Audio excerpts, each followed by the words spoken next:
Assalamualaikum warahmatullahi wabarakatuh. Kembali lagi dengan saya Bapak Ibu di channel saya. Jangan lupa untuk terus mendukung channel saya dengan cara mengklik tombol subscribe, like, share, dan komen. Jika bersedia, Bapak Ibu juga bisa mendukung saya melalui super thanks-nya. Dan juga jangan lupa untuk menonton video-video saya secara full ya, biar nanti informasinya yang Bapak Ibu dapatkan itu tidak terpotong-potong. Nah, ini yang lagi rame saat ini, Bapak Ibu, di mana ada kaitannya dengan informasi rumpun ilmu ya. Nah, ini yang banyak teman-teman dosen yang DM ke Instagram saya maupun komen di chat kolom komentar untuk Pak, tolong dong dibahas terkait dengan rumpun ilmu. Oke, jadi sebenarnya informasi ini sudah saya dapatkan beberapa hari yang lalu ya, bahkan sebelum tanggal 7 Mei ini terkait dengan rumpun ilmu. Jadi awalnya itu dikasih informasi sama teman saya, kemudian saya cek di sister, ternyata nanti kita akan saya tunjukkan juga sisternya seperti apa. Nah, pada dasarnya berdasarkan apa yang saya asumsikan ya, bahwasanya kenapa kok terjadinya adanya informasi rumpun ilmu ini lebih diutamakan atau lebih disebabkan karena saat ini itu kan informasi teknologi, terutama karena artificial intelligence itu sudah semakin ini ya meluas ya. Jadi di beberapa universitas atau bahkan Kemendikbudristek itu, sebelum beberapa universitas ya, Kemendikbudristek itu sudah merencanakan adanya perubahan dari rumpun ilmu ini, di mana disesuaikan dengan perkembangan zaman saat ini ya. Kalau misalnya mengacu kepada perkembangan artificial intelligence, ya sebenarnya sudah agak dikatakan telat juga tidak ya, tetapi kalau di universitas yang ada di luar negeri itu kita sudah kuliahnya itu sudah pakai yang artificial intelligence. Nah, gitu. Nah, di Indonesia itu baru mungkin akan merencanakan dulu rumpun ilmunya seperti apa, kemudian disisipkan artificial intelligence itu seperti apa gitu ya. Nah, jadi Bapak Ibu bisa secara garis besar informasinya bisa Anda dapatkan di laman Pusat Informasi Sister Kemendikbudristek ya. Di mana di sini disebutkan bahwa pada mulai 7 Mei 2024 itu semua dosen wajib melengkapi data rumpun ilmu di akun sister masing-masing. Jadi nanti saya akan tunjukkan akun sisternya.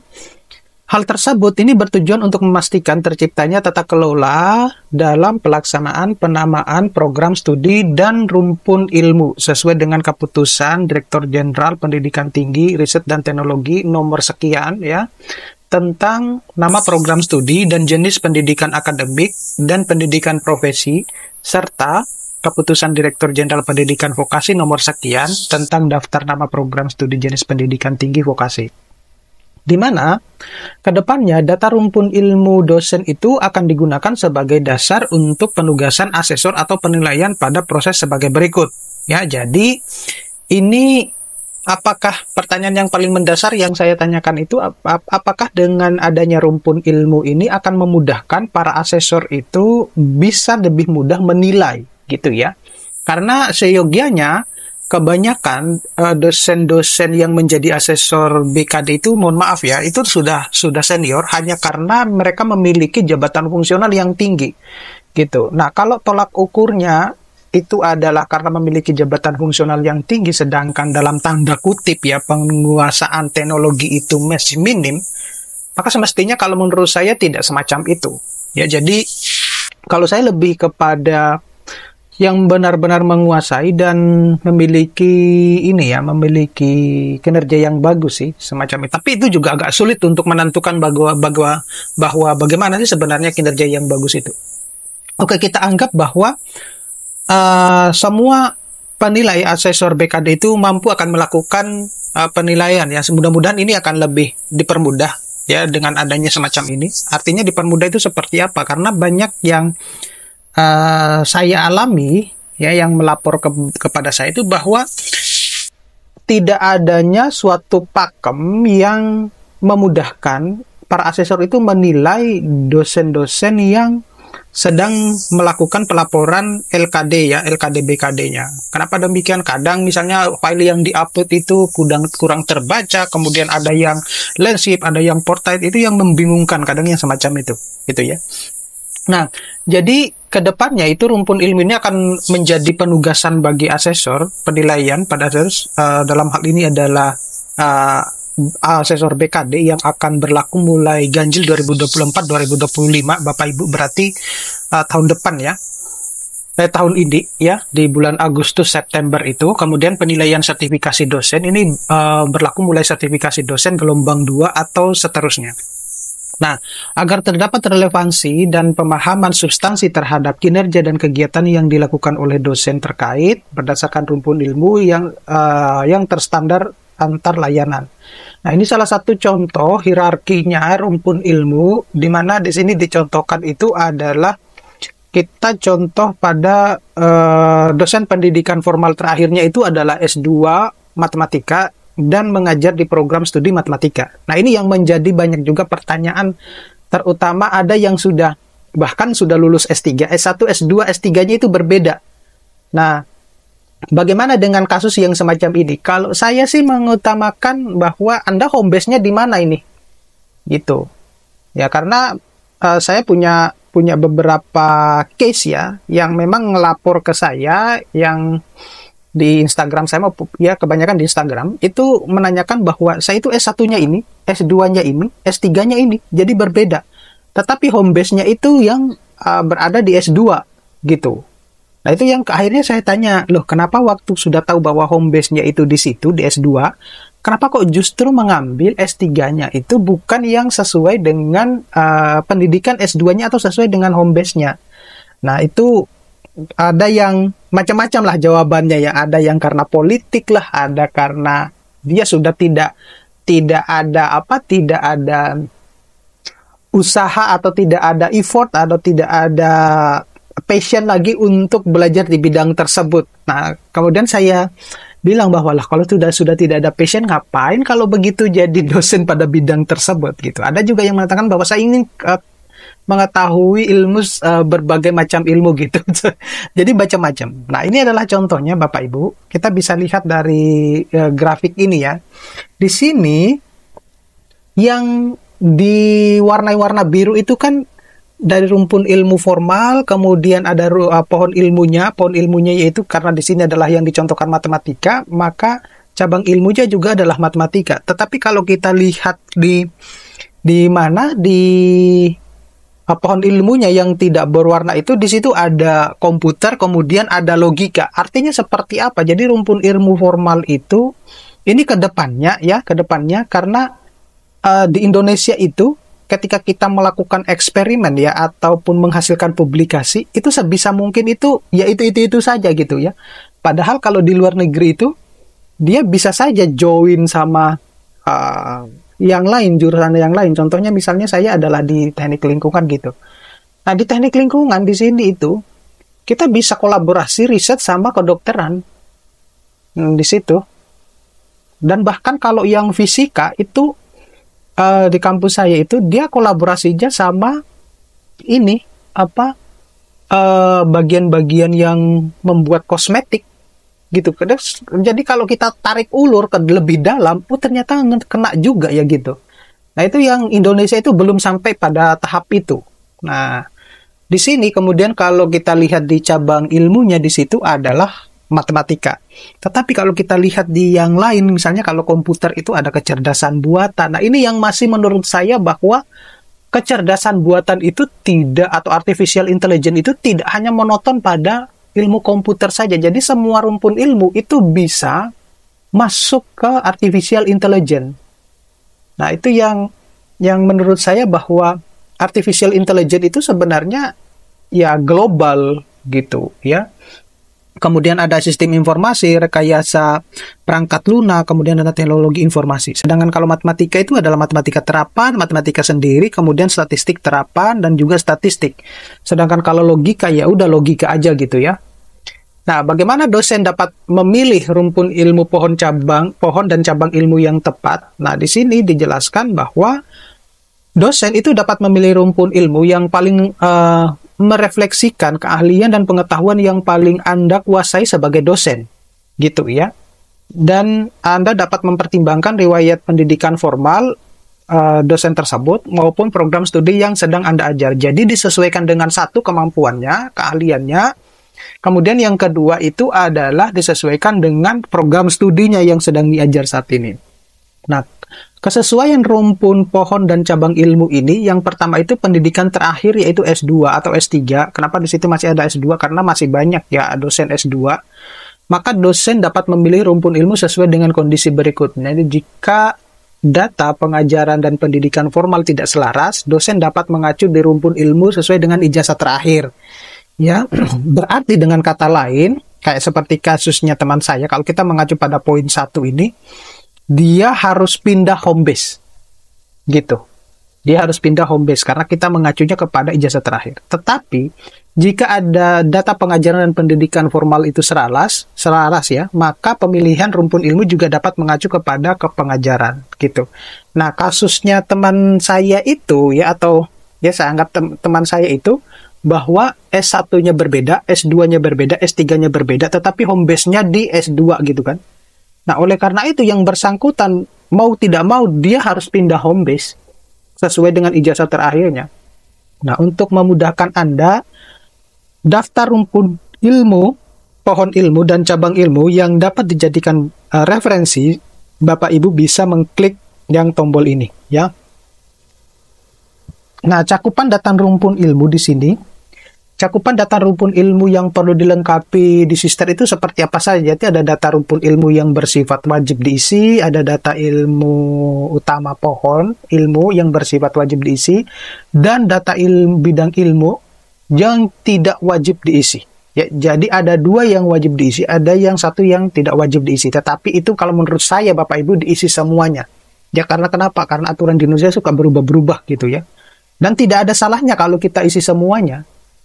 Nah, kemudian catatan penting untuk dosen di perguruan tinggi keagamaan yang mengajar ilmu keagamaan, di sini disebutkan bahwa karena daftar rumpun pohon dan cabang ilmu untuk perguruan tinggi keagamaan sedang dalam proses finalisasi, maka semua dosen di PTA dihimbau untuk mengisi data rumpun pohon dan cabang ilmu sebagai berikut di platform Sister. Jadi ada rumpun, dalam hal ini ada rumpun ilmu keagamaan, pohon ilmu keagamaan, dan cabang keagamaan. Namun apabila dosen yang mengajar di PTA pada ilmu selain keagamaan, Anda dapat memilih opsi lainnya sesuai dengan referensi yang ada. Nah, peran yang terlibat di dalam rumpun ilmu ini seperti apa? Di sini perannya itu adalah tentunya ya dosen sebagai pihak yang diwajibkan untuk mengisi rumpun ilmu. Kemudian yang kedua itu admin perguruan tinggi atau admin kepegawaian perguruan tinggi sebagai pihak yang akan melakukan verifikasi pada data rumpun ilmu dosen. Gitu. Jadi alur pengisian rumpun ilmunya itu seperti ini. Jadi dosen mengisi dan mengajukan data rumpun ilmu. Kemudian admin perguruan tinggi atau admin kepegawaian melakukan validasi rumpun ilmu. Di sini ada 2, yaitu validasi yang disetujui dan kalau tidak ada yang validasi yang tidak disetujui. Nah, kalau disetujui, maka data rumpun ilmu itu akan tersimpan di akun dosen dan dapat digunakan untuk layanan yang terkait, yang memudahkan nanti pada penilaian asesor BKD. Nah, sedangkan kalau yang tidak tervalidasi, maka dosen itu perlu akan mengisi ulang rumpun ilmu sesuai dengan keterangan dan hasil validasi. Nah, bagaimana kita bisa mengetahui bahwa rumpun ilmu kita itu sudah benar? Yang pertama itu Bapak Ibu harus menunggu dulu suatu sosialisasi yang dilakukan di kampus masing-masing untuk menentukan rumpun ilmu yang benar. Biar nanti semuanya itu datanya tervalidasi. Gitu. Ya. Jangan misalnya dilakukan secara mandiri-mandiri, nanti pada akhirnya karena tidak ada persamaan persepsi, itu akan memicu atau memunculkan 2 perbedaan rumpun ilmu. Sehingga itu akan membingungkan asesor yang akan menilai saudara. Gitu. Ya, oleh karena itu sebaiknya menunggu dilakukan sosialisasi dulu terkait dengan rumpun ilmu tersebut, ya. Nah, periode pengisian rumpun ilmu ini berikut periode pelaksanaannya, yaitu Mei sampai Desember 2024. Jadi kita masih punya waktu sampai pada Desember 2024. Di sini pelaksanaannya itu adalah dosen mengisi atau memutakhirkan data rumpun ilmu jika ingin mengikuti gelombang sertifikasi dosen gelombang berikutnya. Dalam hal ini adalah gelombang periode September sampai Oktober 2024, ataupun melakukan pelaporan untuk layanan BKD yang ganjil ya 2024-2025. Kemudian perlu diperhatikan bahwa pengisian atau pemutakhiran data rumpun ilmu ini memerlukan waktu verifikasi dan validasi. Jadi Bapak Ibu tidak bisa misalnya kita sudah menyimpan ya data kita di sister kita itu, kemudian secara automatically akan tervalidasi gitu. Enggak. Jadi kita menunggu dulu gitu. Menunggu dulu beberapa, ya syukur-syukur lebih cepat. Ya karena proses antrian. Nah, oleh karena itu sebaiknya dosen mengisi dan memutakhirkan data rumpun ilmu sesegera mungkin. Jadi kalau Bapak Ibu mengisi sekarang, misalnya oke lah, kalau misalnya universitasnya sampai saat ini belum ada gerakan untuk melakukan sosialisasi terkait dengan rumpun ilmu, ya udah rapat dulu seinternal jurusan aja dulu untuk menentukan bahwa rumpun ilmu kita itu apa. Karena kayak seperti saya di jurusan saya itu ya berubah nama, ya sudah menjadi rekayasa lingkungan ya, yang dulu teknik lingkungan. Pada dasarnya sih sama saja ya, cuma kebanyakan orang itu, masyarakat itu kan mengenalnya adalah teknik lingkungan, bahasa Inggrisnya environmental engineering. Nah, sekarang berubah menjadi rekayasa lingkungan gitu. Nah, yang menjadi pertanyaan besar itu kan kita harus juga growth down ya, di mana rumpun ilmu untuk yang rekayasa lingkungan itu seperti apa sih, macam itu. Nah, secara garis besar, surat edaran dan regulasi terkait dengan rumpun ilmu ini Bapak Ibu bisa mendownloadnya di sini, ya, di bagian sini. Nah, ini yang Q&A yang menjadi banyak pertanyaan. Nah, jika dosen ini sudah memiliki sertifikasi dosen, dalam hal ini Serdos, dan memilih bidang rumpun ilmu atau Serdos, apakah data rumpun ilmu yang terbaru akan menggantikan pilihan di Serdos sebelumnya? Nah, jawabannya itu adalah data tersebut tidak akan digantikan dan tetap tercatat sebagai hasil Serdos. Namun, dosen tetap harus mengajukan data rumpun pohon dan cabang ilmu dengan fitur baru karena kini data rumpun ilmu tidak hanya digunakan di layanan Serdos, namun akan ada opsi rumpun pohon dan cabang ilmu yang akan diimplementasikan secara standar antar layanan. Di mana mulai Serdos gelombang 2 tahun 2024, dosen yang mengajukan Serdos tidak perlu mengisi data rumpun ilmu 2 kali sebab data akan otomatis terbaca dari isian rumpun ilmu sesuai fitur terbaru. Gitu.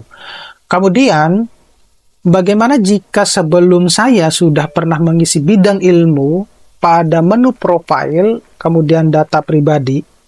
Nah, data bidang keilmuan yang pernah diisi sebelumnya saat ini tidak lagi digunakan dan sebelumnya juga belum digunakan di layanan dosen lainnya pada platform sister. Sehingga fitur bidang keilmuan pada profil tidak perlu diperbarui oleh dosen dan sudah tidak dapat diakses oleh dosen melalui menu data pribadi. Kini dosen dapat mengisi data rumpun ilmu pada fitur baru rumpun ilmu yang sudah menggunakan daftar terbaru dan terstandarisasi. Dengan itu, maka rumpun ilmu dosen akan konsisten digunakan antar layanan, untuk antar layanan. Gitu. Ya. Sedangkan kalau kita lihat di sisternya ya Bapak Ibu. Nah, ini saya sudah siapkan sister saya. Di sini kita lihat Bapak Ibu bisa mengklik, kalau kita lihat di sini kan ada keterangan ya, keterangan bahwa perilisan fitur baru, kini telah dirilis 2 fitur baru yaitu pengisian rumpun ilmu yang wajib dilengkapi dosen karena akan digunakan untuk mendukung proses layanan lain dan perangkat baru, angka kredit, konversi yang dapat diakses oleh operator PAK agar lebih mudah dalam pengisian serta penghitungan angka kredit konversi dosen. Dengan rilisnya fitur tersebut, tim Kemendikbudristek Dikti akan mengadakan sosialisasi pada perwakilan instansi. Ya, jadi mohon menunggu. Ya, ini kalau mau melihat informasi lebih lanjutnya kita klik di sini. Nah, kalau mau melakukan pembaruan rumpun ilmu, Bapak Ibu bisa klik di perbarui data ini. Nah, gitu. Nah, kemudian Bapak Ibu nanti mengisi ya Coba kita lihat. Nah, jadi Bapak Ibu nanti bisa mengisi rumpun ilmunya seperti apa di sini, ya. Kemudian setelah Bapak Ibu sudah melihatnya di sini, itu nanti akan isi pada bagian ini. Ya, akan terisi pada bagian ini. Semacam itu. Oke? Mudah-mudahan ini bisa bermanfaat buat Bapak Ibu. Kita akan kembali ketemu pada video-video berikutnya. Terima kasih. Saya akhiri. Assalamualaikum warahmatullahi wabarakatuh.